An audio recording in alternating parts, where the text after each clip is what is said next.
رسول الله وعلى آله وأصحابه ومن تمسك بسنته إلى يوم الدين. أما بعد، فإن أصدق الحديث كتاب الله وخير الهدي هدي محمد صلى الله عليه وسلم وشر الأمور محدثاتها وكل محدثة بدعة وكل بدعة ضلالة وكل ضلالة في النار. I commence in the name of Allah, the most gracious, the most sublime, the only one worthy of all worship, all praise, all glorification. I send salutations of prayers and peace upon the finality of prophets and messengers, Muhammad ibn Abdullah sallallahu alayhi wasallam, upon his family, his companions, and all who follow him in righteousness until the day of judgment. Indeed, beloved brothers and sisters, the best speech is the book of Allah Jalla wa Ala, the Quran. And the best guidance is the guidance of Muhammad salawatullahi wassalamuhu alayhi. Today, inshallah ta'ala, brothers and sisters, we are going to be journeying, inshallah ta'ala, into our third marriage course. So the first course, which was about 10 or 11 lectures, dealt with how to get married, finding a spouse, the do's and the don'ts, the wali, the walima, etc., etc. The second focused on the Prophet in his household, the Prophet, mashallah, as a husband, the wives of the Prophet, sallallahu alayhi wa as, mashallah, women and wives. And we learned the 5 love languages in order to be able to enhance our marriages, inshallah ta'ala, because the purpose of all of these courses and classes is that we want to enhance our marriages. We want to better our marriages. We don't want to be part of the statistic where marriage has been breaking down, and we have, subhanAllah, over a 50% divorce rate now amongst us as Muslims, right? Subhanallah, and it's greater than that. And we want to be able to change that around and dissect some of why this is happening, unfortunately. And we are going to be looking at a book, mashallah, barakallahu fiha, that Sister Susie Ismail. And my hopes is that at the end of these sessions, we can bring her on for a Q&A dialogue, inshallah, back and forth regarding what made her write this book, inshallah ta'ala, and mashallah, what are some of the things or the follow-ups after this book that she has done, inshallah, in trying to help, right, better marriages and better remove the misnomer that we can't talk about our problems in Islam. And subhanallah, there's a statement that says we live in the shelter of each other. We live in the shelter of each other. And in order to understand this statement, I want to take it back to the Quran, right? Because the Quran is our source of guidance and light. And when we take it back to the Quran, Allah says in Surah Al-Baqarah, verse 187, Hunna libasun lakum wa antum libasun lahun, right? That your spouses are a garment for you and you are a garment for them. Right? So here we are sheltering one another. We are like pieces of clothing, inshallah ta'ala, that helps to protect the body. We know that clothing, depending on the different weather that is out there, winter, summer, fall, spring, we change our clothing. In the winter, we put on more clothes, we bundle up so that we can be protected from the sun, from the cold. In the summertime, we kind of take some stuff off, inshallah ta'ala. We don't wear as many things, inshallah ta'ala, but then we begin to prepare to protect ourselves from the sun, inshallah ta'ala. And the same thing is in marriage, that the husband and the wife, they are like these garments that are protecting the body. We are sheltering one another. We are helping to safeguard ourselves from the ills of this world, right? And to help one another toward the delights of the hereafter and paradise, inshallah. And ultimately, this is the love that everyone should be seeking, right? The love where two people are ultimately working to get into paradise and to be in that abode of happiness, to share with one another in this life all of the good things that we can do together that are going to cause us to do, mashallah, and spend much more time in that abode that Allah subhanahu wa ta'ala created for his believing, submissive slaves. And this is a love that drives these individuals together to strive for the mercy of Allah, to strive for his pleasure, and to live in paradise forever, content and happy. Is this not true love? Is this not what we are looking for out of love? Or are we just looking for that emotional high where I feel good, mashallah, when you're with me, I feel good when you touch me, I feel good when you kiss me, but whether you're religious or not, whether you're faithful or not, whether, mashallah, you are a person of God or not, it really doesn't matter, because all I care about is that emotion of feeling good in that moment. But what happens when that emotion is gone? What happens when, mashallah, now we find ourselves in difficulty? How do we get past all of this, right? And this is why amid falling in love, amid seeking for love, wanting to be loved, at times we enter relationships, right? Because of that feeling that we initially have, and then things go awfully wrong. And sometimes, as we're going to see in today's story, we enter relationships with no knowledge of anything whatsoever, not even knowing the other person whom we are supposed to be marrying, subhanAllah. You know, when I read this story, it was just something that broke my heart and ripped it apart, knowing that this type of stuff still exists in the world, right? And because of that, we want to journey together this semester looking at this book written by our beloved sister Susie Ismail, titled When Marriage Fails, so that we can further analyze the 5 types of failed marriages that she brings forth in the book, and see how do we maneuver and not fall into those same mistakes and errors. We also want to analyze them and learn the lessons that are found within them, so that we can prevent making those same mistakes that others have already made. Often in our community of Muslims, many stones stay unturned, right? This is true. Many times in our community as Muslims, many stones stay unturned. And due to that, people consistently are hurt. People consistently suffer. People consistently go through immense trials because we don't like to talk about our shortcomings. There's a difference when speaking about our shortcomings and exposing people's personal shortcomings. When we talk about our shortcomings as an ummah, we are speaking of our shortcomings so that we can bring forth resolutions, solutions to our ever-growing problems, thereby tackling them head on and trying to eradicate and eliminate them from our lives, right? This is very different than me exposing your life, your mistakes, your errors personally because I have something that I want to harm you with, right? This is not the case. We're talking about an ill that is found in the ummah, and we can't allow ourselves, because of cultural barriers and upbringings and understandings, that we don't deal with the things that are destroying and are destructive to the relationships that we are trying to build and have with our spouses, inshallah ta'ala.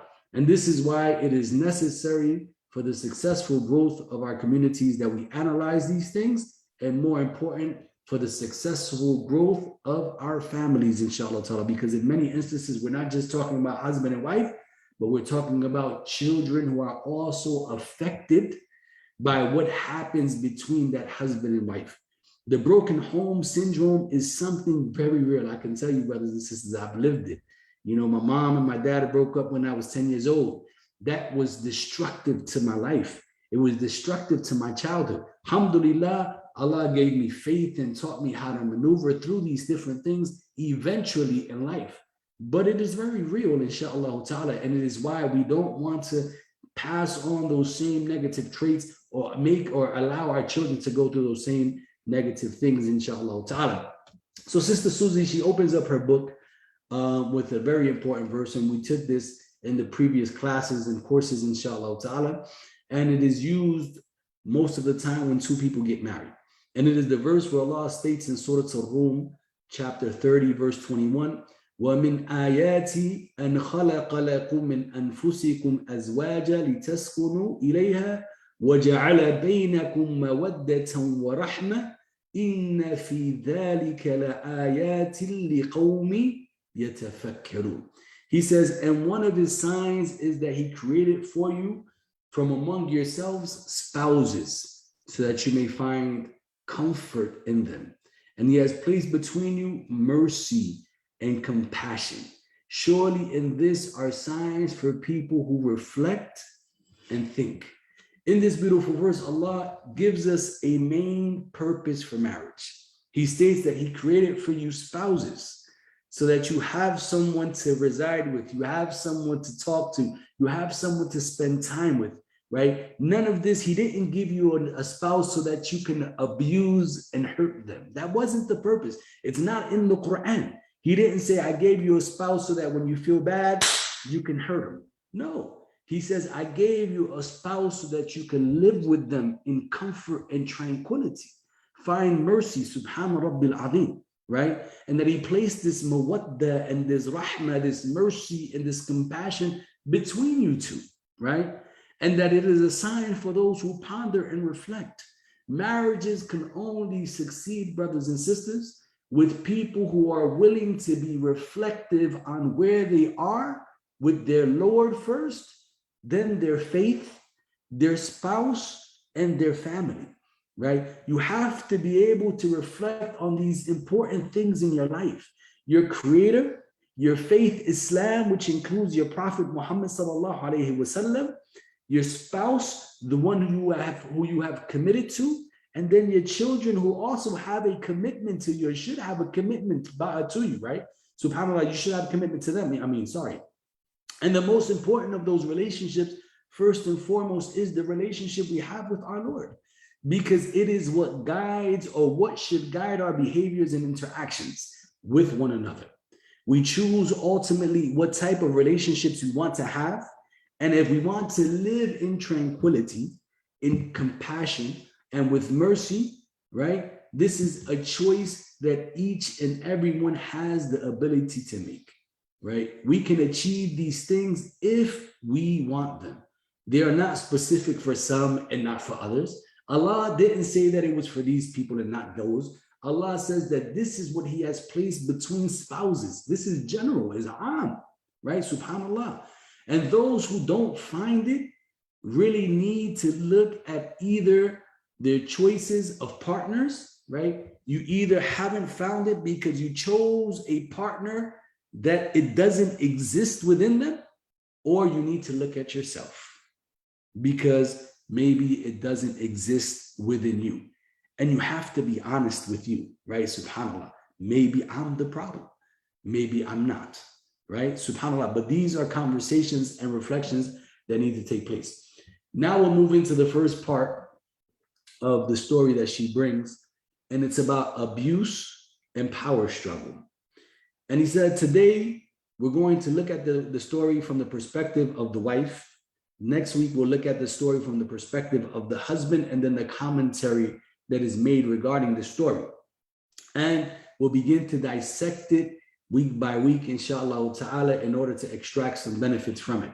So Sister Susie, she commences this chapter by writing, Islam prescribes that the completion of half the religion is through marriage, right? He says you have completed half your faith when you get married, and we heard this before.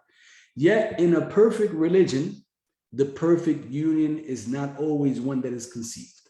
Our religion is perfect, but it doesn't necessarily mean that because the religion is perfect that now you're going to have a perfect marriage. That may not be the case, okay? And he says, unfortunately, the incidence of divorce and separation continues to climb exponentially across the world. And the Muslim community is not immune to this alarming rate of increase. However, she says, ignoring the problem rather than identifying and accepting it and looking the other way does not make this difficult predicament go away, okay? And that is an important point to understand. That if I close my eyes and I place my head in the sand, or I turn my back to the issue, it doesn't mean that the issue is not present. It means that I choose now to ignore the issue and not deal with it to bring about change, which now I am becoming part of the problem, right? Instead of part of the solution. She goes on to say, first, the acceptance of the truth that divorce is happening more and more frequently in the Muslim communities around the world is direly needed to precede a frank discussion of the topic, right? We have to first accept so before we can begin to talk about it. Second, only once an open dialogue is established and individuals begin to understand why divorce happens, can there be any movement towards a solution. We need to be able to dissect our problems and admit to them so that inshallah ta'ala we can understand why divorce is taking place, and then maybe inshallah ta'ala we can begin moving towards solutions, she mentioned. Ultimately, divorce is permissible in Islam. However, it is of the least loved of all permissibility in the religion. The woman in this story, her name is kept out, her identity is kept out. We don't know what her identity is, but she begins the story by the end of her life, or like the moments of trouble and difficulty, and then she kind of rewinds and tells us about those moments, right? She starts off saying it always started the same way. Something would just set him off, meaning her husband, right? Sometimes it would be an involuntary glance from me, or it may have been the way I responded to a question he asked, or the way I set the table, or how much salt I put in the food. It took me years to realize that he did not need a reason to let his anger loose on me, subhanAllah. Unfortunately, it was too many years after I left him that I was able to come to this cathartic conclusion and could finally stop blaming myself for his violent predilections. She goes on saying, I know the tale may sound familiar. He fits the exact profile of the typical domestic abuser, whatever that might be. But I didn't see it, or at least I wouldn't open my eyes long enough to see it. Thinking back to when we first met, she says, I can honestly say that he acted the part of the good guy. She was raised in the US to devotedly Pakistani parents. She was not religious in her younger years, but began to find faith and practice that faith in the university that she attended. As she states, I did not really discover the true beauty of my religion until I entered the university. She shares that she took a class called Women in Islam that was taught by primarily non-Muslims, and it gave her another outlook on her faith and led her to explore more about her faith, realizing the staunch differences that existed between Islam and her culture, subhanAllah. And she says, at the top of the cultural practices in my family and from my people was arranged marriages, right? And this was something big in her culture. She states how her parents drove into her the idea of marriage when she was just a little girl, and that the glorious careers of being a doctor, an engineer, a pharmacist, a lawyer, etc., were reserved only for the boys of her household. She mentions how the double standards never really bothered her.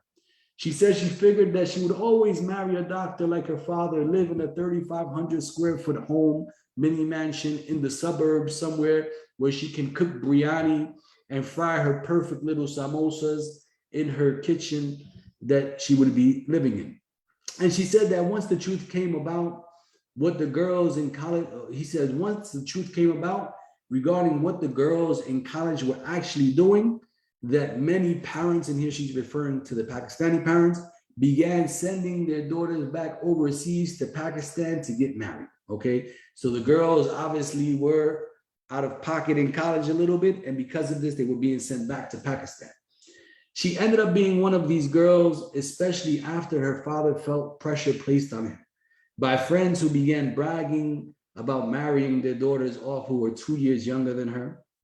And they would tell him, remember that girls at the age of your daughter, they wither and they get old, and they become much harder to marry. She's 21.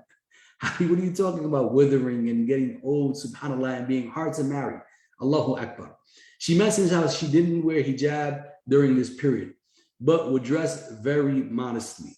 But that due to all of her friends, having weddings and the likes and getting married, that she began packing on the weight because of the food that she was eating at these weddings, and that her face began to break out in acne because of the makeup that she would put on when she would also attend these weddings. She said that her self-esteem began to drop, and even though she was only 21, she was looked at as an old maid in the eyes of her community and culture. She says, my parents were worried that I was waiting too long to be married, and they immediately took me to Pakistan to marry me off. And because she was an American citizen, she was a great catch, right? She had the blue passport, Allahu Akbar. And that meant that some man would now be able to come to the United States of America and leave Pakistan. She states that she was a hot commodity in Pakistan because of having this passport. She mentions how it took less than a week for her to find a husband. So I don't know, can you imagine how many sisters are looking for husbands right now? She found a husband in a week, right? She says she had heard all about her suitor, meaning the man who she was supposed to marry. But during the entire process, she was never allowed to see him. And the one time that she tried to sneak a peek at him, she told one of her friends to turn like a little mirror towards him while she was in the other room so that she could sneak a peek. She turned the mirror the wrong way and she wasn't able to see him, and it didn't work out in her favor. During the wedding party, this is her wedding party now. Mind you, she never spoke to the guy. She never had a conversation with him. She didn't know what he looked like. And now they are at the wedding party. Okay, subhanAllah. She says, I tried to sneak in a glance, right? Even at the wedding party, she hasn't yet taken a look at this man who's supposed to now be her husband, subhanAllah. And I was pleasantly surprised out the corner of my eye what I saw. She says he was lean, tall, and attractive, but he was a creepy 15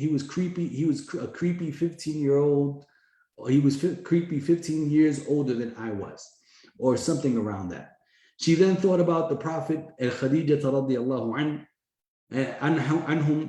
anhuma, and how the Prophet ﷺ was 25 and Khadija was 40 when they got married, and she began to remove the thought of her marrying this old man. She returns to America, Subhana Rabbil Azim. She finishes her exams and she graduates.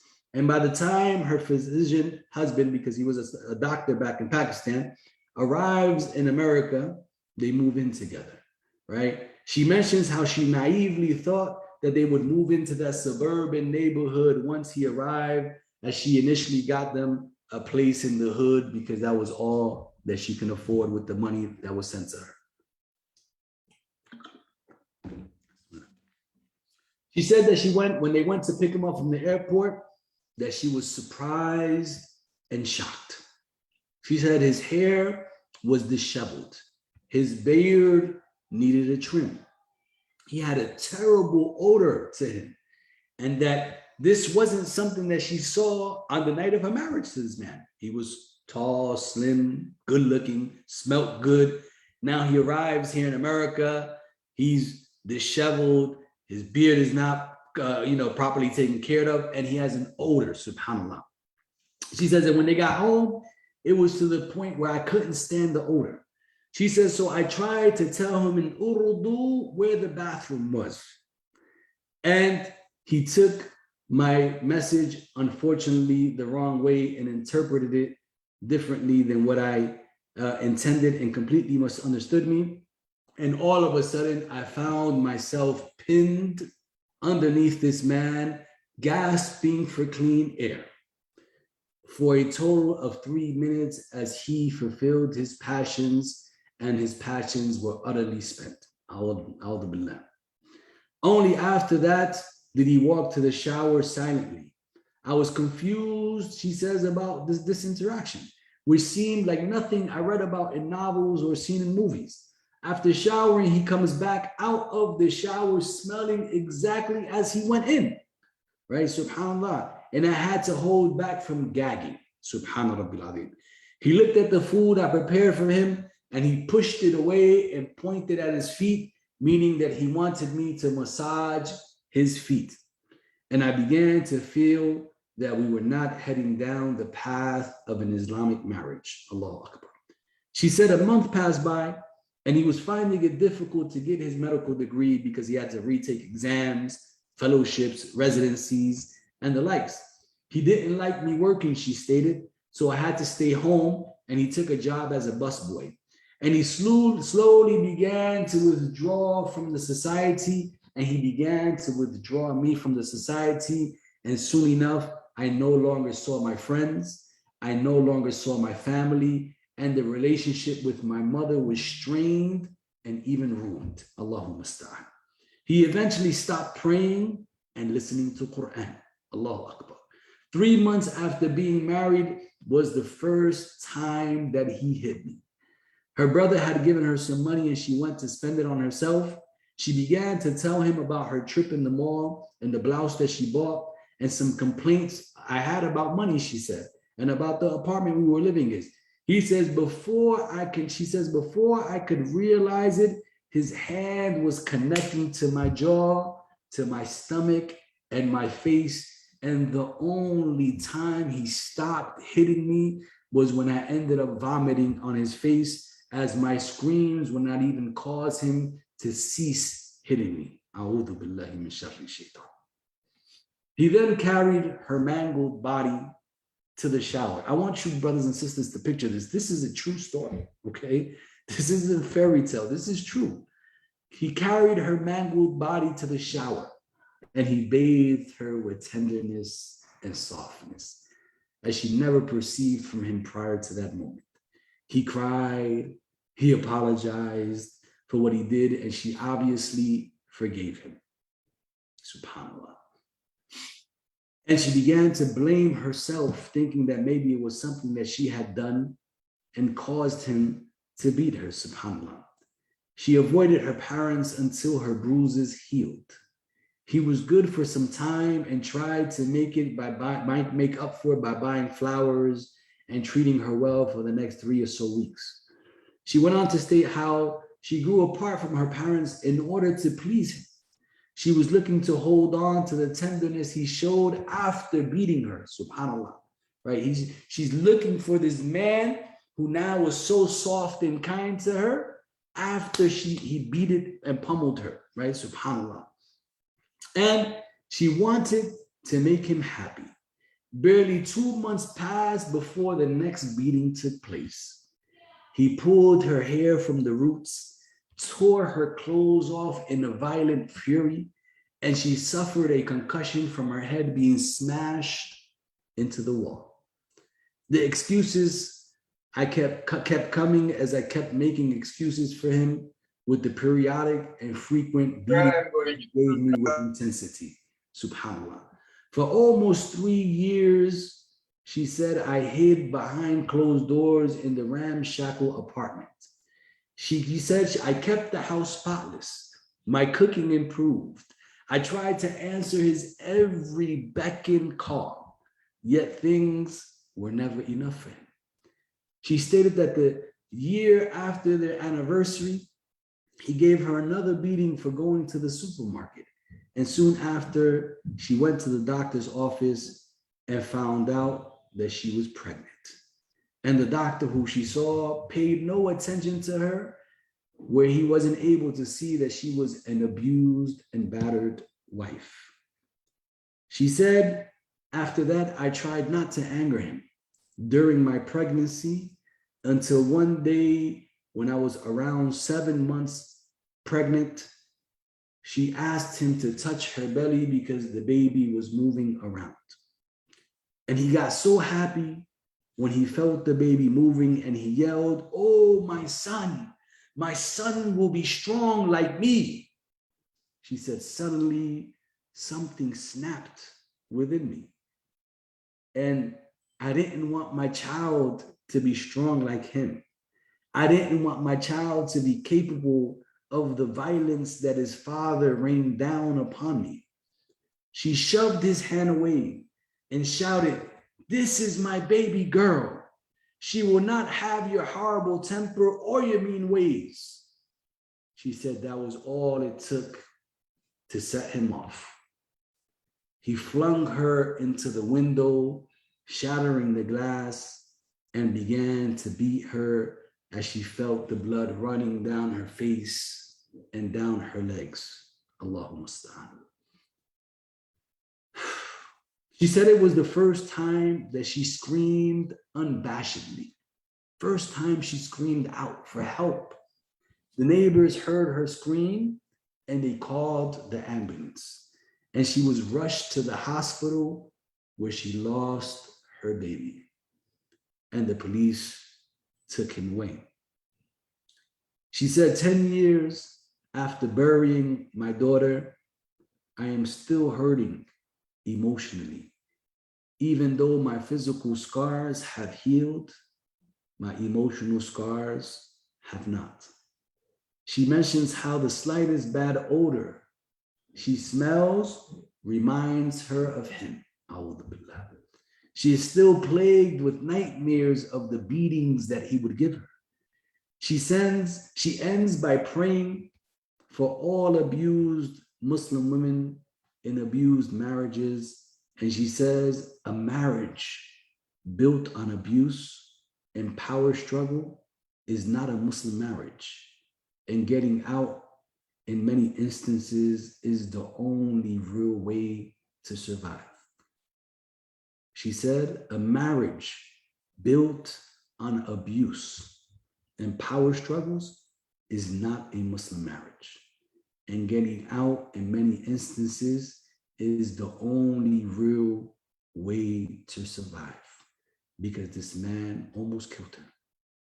Beloved brothers and sisters, when we look at this story, which makes me angry and upset, sad, hurt, and I begin to look at the different points, the first point that I look at is that we need to stop hiding these things due to our culture.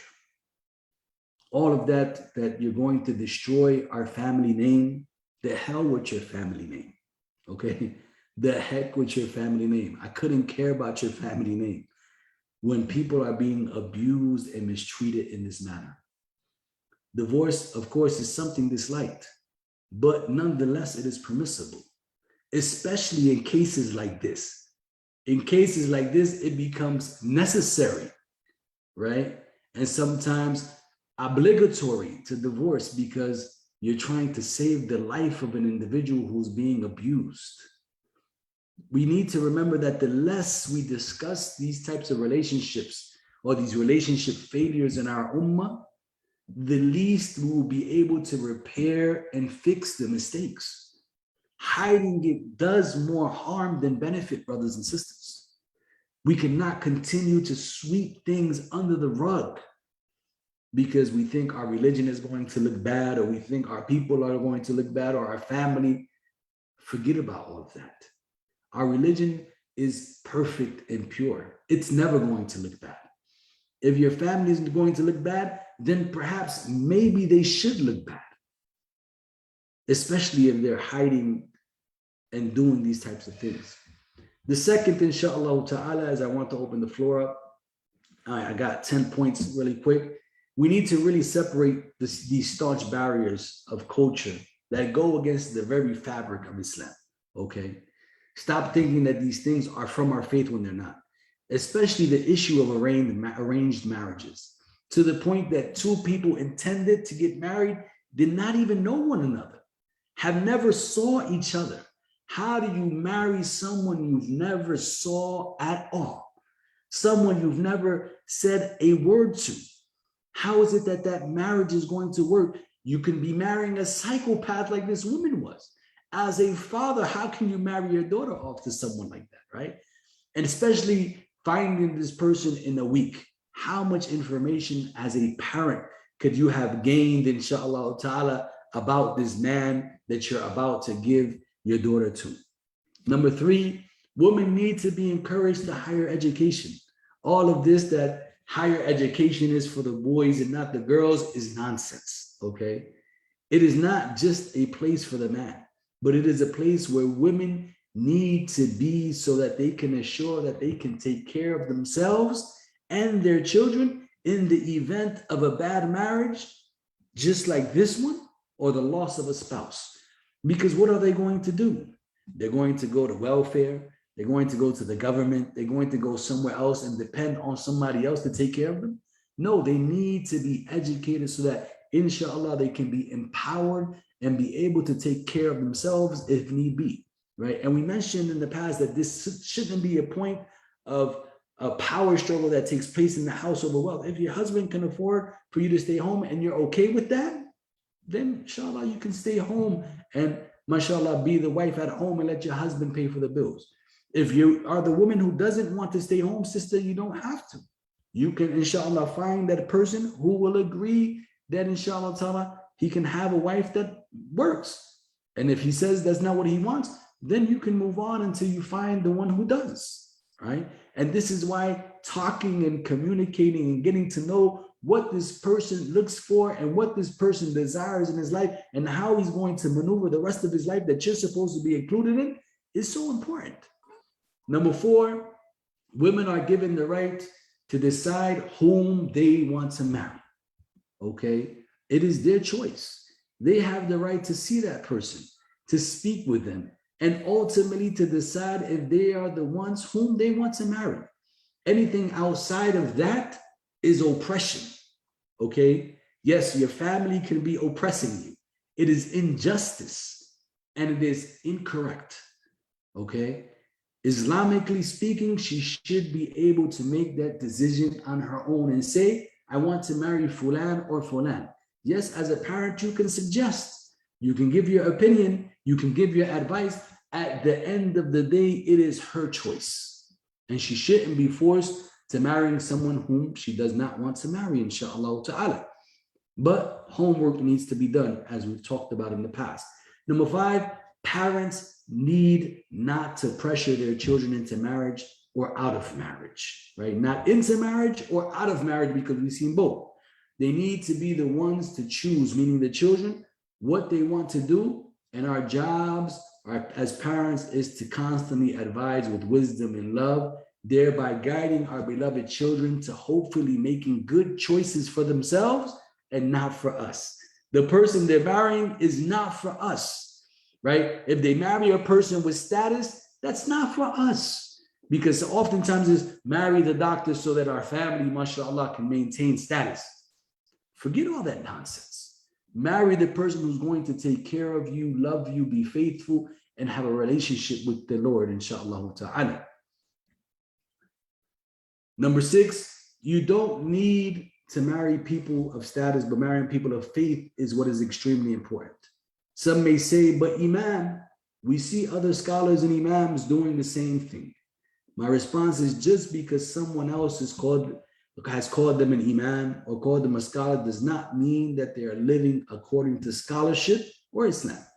Rather, they can be the furthest away, and it is the reason that they are the first to be questioned on the day of judgment regarding what they have done with the knowledge that Allah has given them and how they held on to this responsibility, and what was it for, to be seen, to be known, or was it sincerely for Allah subhanahu wa ta'ala. Remember that even Imams and scholars are human beings. They're not perfect. They're not angels. So they are by far not the measuring stick. The measuring stick is the Quran and the Sunnah, the revelation of God. Number 7, men, putting your hands on your wives, physically abusing them is a no-no. It's a no-no. Keep your hands to yourself. Sisters, do not hide this from your parents, from your brothers, from your uncles, and do not put up with anyone putting their hands on you. Okay? Islamically, beating your wife, hitting her in the face, punching her in the stomach until she vomits, that stuff is not permissible in our faith. I hope that's clear. And sisters, please, Reach out to your fathers and let them know.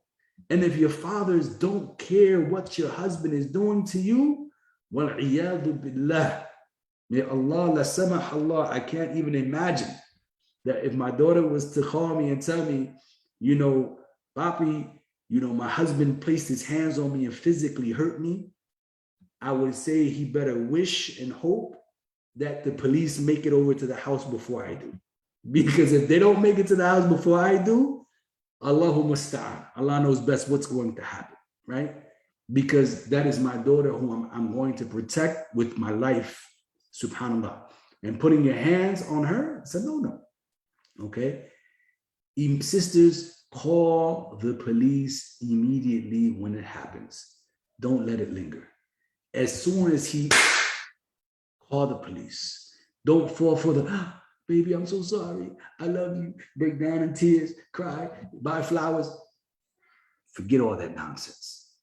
Okay? Love should not hurt, not physically. Okay? Sometimes emotionally it hurts, but love should not physically hurt. Okay? Not at all. I don't care how romantic the joker is after the beating. Okay? That is not the way you demonstrate love to another person. You don't beat them and then all of a sudden you have the most romantic, passionate love you've ever made in your life. That's psychotic. That's a person who got issues mentally that needs to go see a doctor and perhaps takes medication and perhaps needs to be behind bars and in cells, put away for a long time. Don't put up with it. Number 8, parents, you need to make sure that your children who are married are okay in those relationships. I'm not telling you to be nosy and to interfere in the relationships, especially in places that you should not, but be nosy enough to assure that your daughter is not being abused, especially if you gave her to some complete stranger in marriage that you should not have given her to. Number 9, I don't care how frustrated, brothers, your wife makes you. I don't care what nerve she hit. I don't care what button she pushed. Violence is never, ever acceptable. No matter how annoying and frustrating she may be, get over it, Akhi. Get over it and move on. And if you can't get over it, then move out. Get divorced. But don't put your hands on the sister. Number 10, we need to learn to ask for help. Brothers and sisters, I can't stress this point enough. We need to learn to ask for help. We need to know that getting help is good. We need to know that seeing a therapist in some cases is mandatory, in other cases needed, and in some recommended. You are not alone. Never think that you are. Maybe you don't get the response you're seeking from someone you've reached out to because of many things. Maybe that person is busy. Maybe they don't know the intensity of what you're going through because it hasn't been communicated to them that way so that they can drop everything and give you their full attention, right? But if that is the case, inshallah ta'ala, and you can't get that person who you're reaching out to for help to respond, go down the list to the next person and make sure that you keep moving down that list until a person responds. And at the top of that list, when it comes to abuse, physical abuse, is to make sure you call the police and don't allow yourselves to be abused by any man, inshallah ta'ala. Because in some cases, this could mean saving your life. And in other cases, it could mean saving the life of your children as well. Unfortunately, we have crazy people living in the world at times, and sometimes spouses take out their entire families, right? Spouses sometimes harm their families. We've seen the stuff of throwing acid in the face of the women and all of this other stuff that takes place in some of these countries. All of that stuff is not permissible, brothers and sisters. These are my 10 points, inshallah ta'ala, that I wanted to add to the conversation, as we don't want to elongate the class much more, but I want to open up the floor. If there's anybody who has comments, questions, like always, inshallah ta'ala, you can feel free to you know, unmic yourself here if you're with us in the Zoom and ask your question that way. You can feel free to send me a private message, inshallah ta'ala. If you need to private message me and you feel that it needs to be private, you can do that through Zoom as well by clicking on my name and doing a direct message. Or you can also place the question openly in the chat box, inshallah ta'ala. So the floor is open. The same thing for the brothers and sisters who may be on Zoom, inshallah. You can also write it in the chat box on Zoom and we can deal with the questions from there, inshallah ta'ala. So the floor is open, inshallah ta'ala, and don't be afraid to engage, inshallah ta'ala.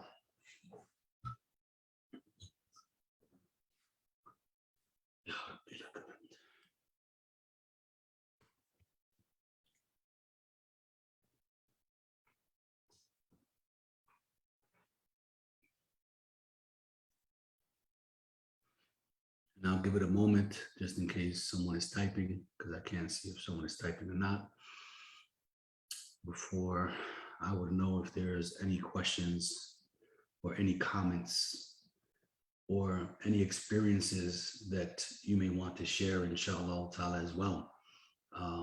You know, sometimes sharing an experience may save someone else's life, inshallah ta'ala.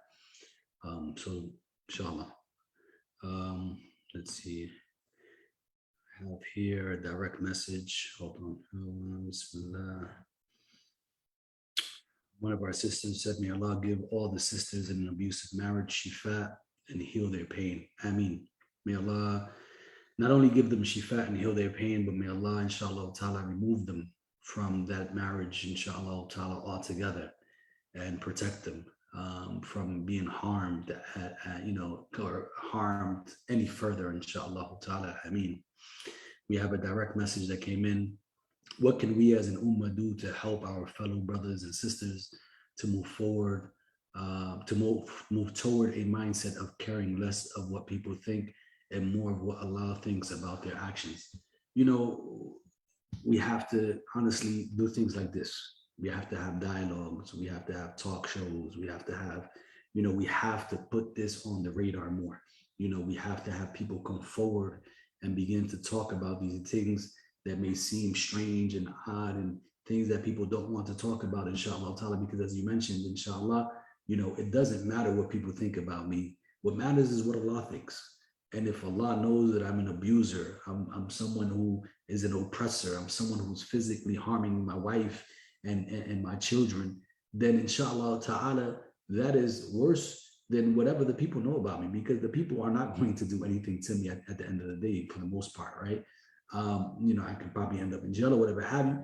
But when I meet Allah subhanahu wa ta'ala, the punishment that you have waiting for you, subhanAllah, for being this abusive, man who maybe never repented and turned to Allah subhanahu wa ta'ala and asked sincerely for help, right? Because a person who has done that in the past, I'm not saying they can't change, right? It's possible they can change, right? And we hope that they would change, inshallah ta'ala, but it takes, a lot of sacrifice on their part, because they need to go see a psychologist, a therapist. They need to go ahead and get help, right? And perhaps that may have to be done by not being in the life of this person for some time, inshallah ta'ala. And if that person is willing to forgive them after they've proven that they've gotten some help and really changed, then perhaps maybe they can continue in the marriage, inshallah ta'ala, and Allah knows best, right?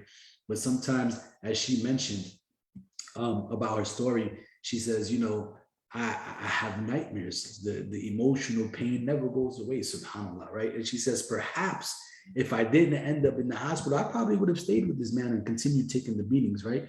And perhaps it would have ended in her death, right? So we need to really bring these things out to the forefront, inshallah ta'ala, dialogue and converse about it more, inshallah, so that we can remove that negative stigma, and Allah knows best. And I hope that, those of you who are here with me, inshallah ta'ala, can come up with ways as well, and send them to us. We're bold enough, alhamdulillah, to go out there and do what we have to do to make sure that we begin to remove this stigma. Maybe some other people are not bold enough to go ahead and want to take that stand. But if you have an idea and think that, this can work and we should start doing A, B, C, D, E, F, and G, we're bold enough to go ahead and make that stand, inshallah ta'ala, if you don't want to do it, or we're bold enough to stand alongside you and make it happen, inshallah ta'ala, because at the end of the day, we only care about what Allah thinks and we don't care about what the people think. As the Prophet sallallahu alaihi wasallam said, if everyone in the world came together to harm you, they'll only be able to do whatever Allah allows. And if they came together to benefit you, they'll only be able to do whatever Allah allows, right? So at the end of the day, is looking to please Allah subhanahu wa ta'ala and worrying about what Allah is thinking and how Allah is going to hold us accountable for our actions, inshallah. The sister says, how does this cultural way come about, especially in Islamic countries? Unfortunately, culture and Islam has been so intertwined in some countries that many people don't know the difference, unfortunately, right? Until they begin to learn Islam. Because the reality is, just because a person is Muslim doesn't mean that they know about their faith.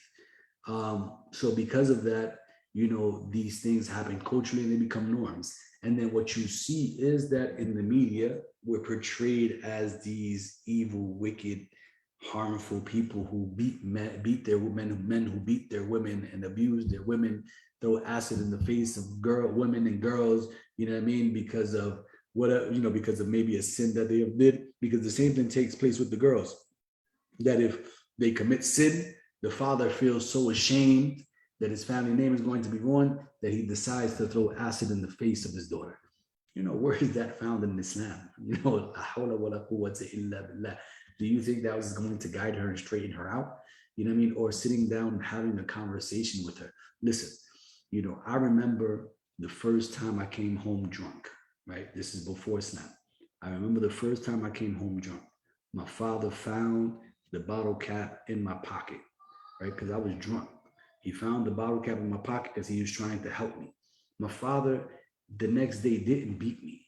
He didn't yell at me. He didn't scream. He didn't kick me out the house. He sat me down and he had a concerned conversation with me as a parent and began to analyze where I was in my life with alcohol, the streets, and the likes, so that he can be able to guide me so that he doesn't lose his son, right? And this is how we're supposed to be, inshallah ta'ala, as parents. This is how we're supposed to be as spouses. It's not about me. I'm not going to change you physically. I have to try to guide you with words. And unfortunately, sometimes, shaitan gets involved and our anger, rages. And sometimes we, subhanAllah, end up doing things that maybe we shouldn't do, inshallah ta'ala, right? So, we definitely have to talk more about what's Islam and what's culture, right? What's culture and what's not Islam, so that we can begin to separate between the two, inshallah ta'ala, and know that these two don't exist in the same world together. There's some things culturally that Islamically, it's okay, it's no problem, right? But then there's some things that are unacceptable, inshallah ta'ala.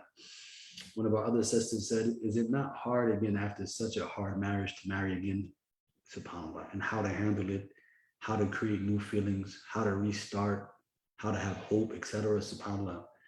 Sister, I can't imagine that it would be easy moving on. It can't be. How do you move on after being physically beat to that state? SubhanAllah, almost thrown out of a window, almost killed. Your baby was killed and murdered because of the beating you took. These are scars that will probably require years and years of therapy, and sitting down and talking to somebody. And as she mentioned, she said, I got over my physical scars, but not my emotional ones. And what happens is that when that person tries to move on and get married, then naturally that baggage from her first marriage comes into the second marriage. And maybe the second marriage, the guy is a great guy, but you can't blame her for her, for her holding back or for her being nervous when something happens or when he gets upset, maybe being scared, right? Because of the experience that she went through. And, subhanAllah, I can't imagine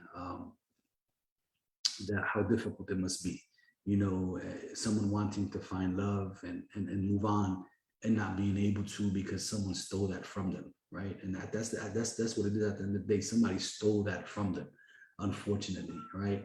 And, all we can do is make dua for them that, Allah heal their hearts and that Allah heal their souls and that, they're able to find some tranquility to be able to move on, whether that is remaining, by themselves and never marrying again, or finally one day being able to open up and marry again, inshallah ta'ala.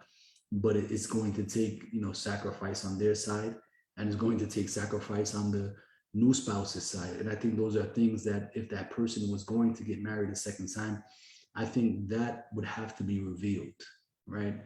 Because that woman may be sensitive in a lot of areas, and she may require a husband who's going to recognize that he needs to be sensitive in those areas, maneuvering with her, inshallah ta'ala. And that, there may be certain things that trigger moments and bring her back to those moments of negativity and those moments of hurt and pain in her life. And then he would have to figure out how to deal with them. So he may have to even go to therapy with her, right? So that he can figure out how to maneuver when he runs into those types of situations, because she's going to have PTSD, right? She's going to have post-traumatic stress syndrome, right? It's without a doubt, in my mind, subhanAllah. And Allah knows best. There's a private message. I have seen that some sisters stay in a bad marriage because there are children involved and the man threatens to take the children away. What is your advice to sisters going through this? Ultimately, I tell sisters that are in bad marriages and they are threatened with the man taking their children away, that don't be scared. Honestly, you live here in America, especially those who live in America. In America, your children will never be taken away from you.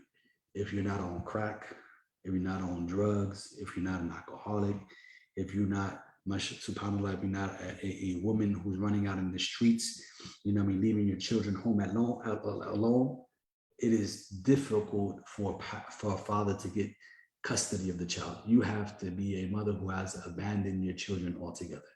The judge is always going to place that child in the house of the mother first and foremost, inshallah ta'ala, because ultimately the mother is not like the father, right? And the father is not like the mother, unfortunately. The father is very busy, and for the most part, the mother is going to be able to care and give that child the care they needs, and the court recognizes this, subhanAllah. So I say, don't worry, don't be scared. Don't stay in an abusive relationship just because of your children, because you have to remember that you in that relationship are not the only one going through trauma, but your children are also going through trauma, right? Your children are going through the trauma with you. Maybe they're not being hit and beat, but they may hear your screams, they may hear your cries, they may see the scars, they may see, the pain, they may see the emotional hurt, and that affects them as well. And probably more so because they can't do anything to come to your assistance and help you, right? SubhanAllah. So you have to take not only yourself into consideration, but you need to take them into consideration as well. And Allah knows best. One of the sisters said, I am worried for those ones because of the many scars, what they have, they want to start to leave Islam. This is extremely difficult, subhanAllah. SubhanAllah, we've seen that, right? We've seen that sisters have left Islam because of a bad marriage. But I need to tell you, sisters, from the bottom of my heart, it wasn't Allah's fault. It isn't Islam's fault. It may not even be your fault, right? It is the fault of the person who abused you, right? In those situations, you want to turn to Allah subhanahu wa ta'ala more. You don't want to be from those who says, how can my Lord have allowed me to go through this? SubhanAllah, I can't even imagine what it feels like, right? I'm not in your shoes. I don't know. And I'm willing to admit that. But at the end of the day, wallahi, Allah subhanahu wa ta'ala is there for you. And inshallah ta'ala, just because this was allowed to happen because of the choices of this man, it doesn't mean that Allah doesn't love you. It doesn't mean that he was punishing you, inshallah ta'ala. But in fact, Allah subhanahu wa ta'ala maybe protected you by helping you get out of that marriage. Maybe protected you, like this sister, by finally allowing a person to hear the screams and them calling the ambulance, inshallah ta'ala, so that your life can be saved. And Allah subhanahu wa ta'ala still will continue to love you and still wants to be merciful with you, inshallah ta'ala. And I know it's difficult. I know that it may even affect your faith, inshallah ta'ala, but try to stay a person of faith. Try to stay connected with people of faith.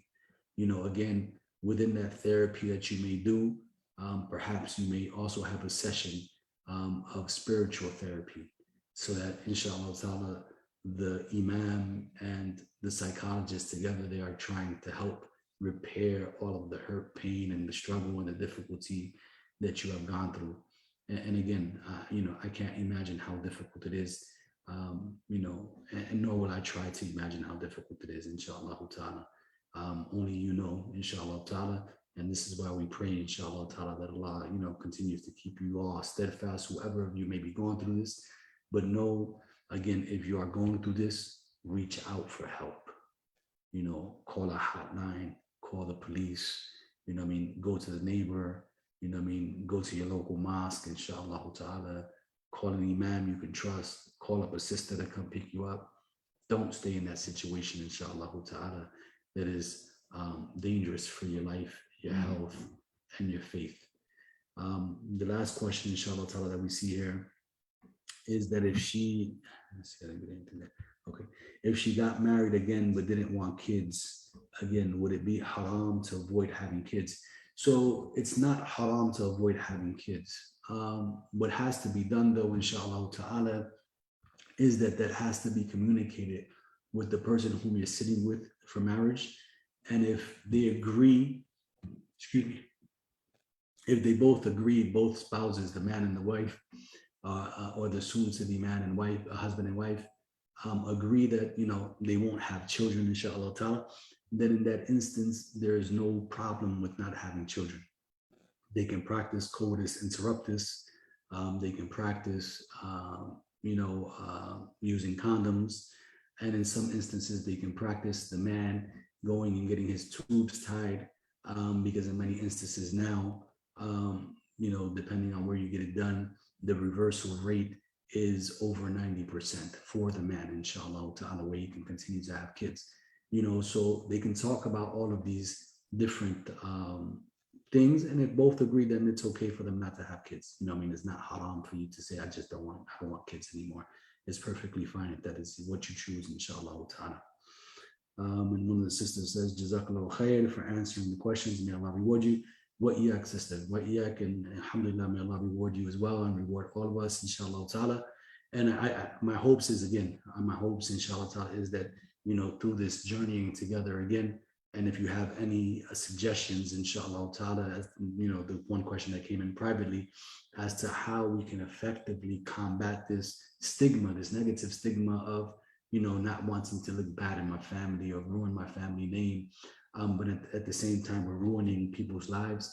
You can even email us at revertsreconnect@massnewyork.org, inshallah ta'ala, and we're open to all of your suggestions, inshallah ta'ala, to all of your comments, and to any guidance you can help and provide us with, inshallah ta'ala.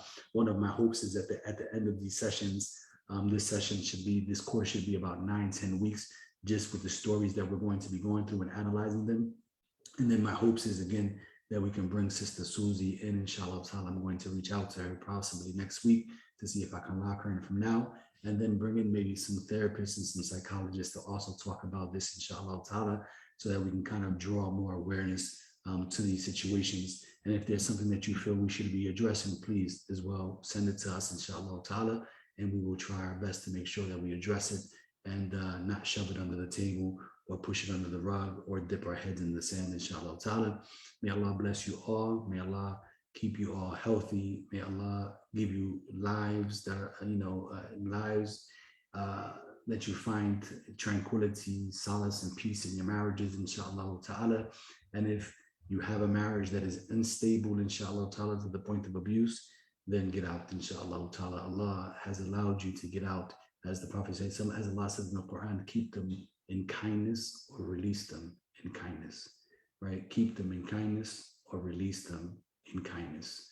So with that, brothers and sisters, we look forward to seeing you all next week for this class. And tomorrow we'll be starting our first book club class, Women Around the Messenger, inshallah ta'ala, at the same time, 8 o'clock on the same channel, inshallah ta'ala. جزاكم الله خيرا وبارك الله فيكم والسلام عليكم ورحمة الله وبركاته.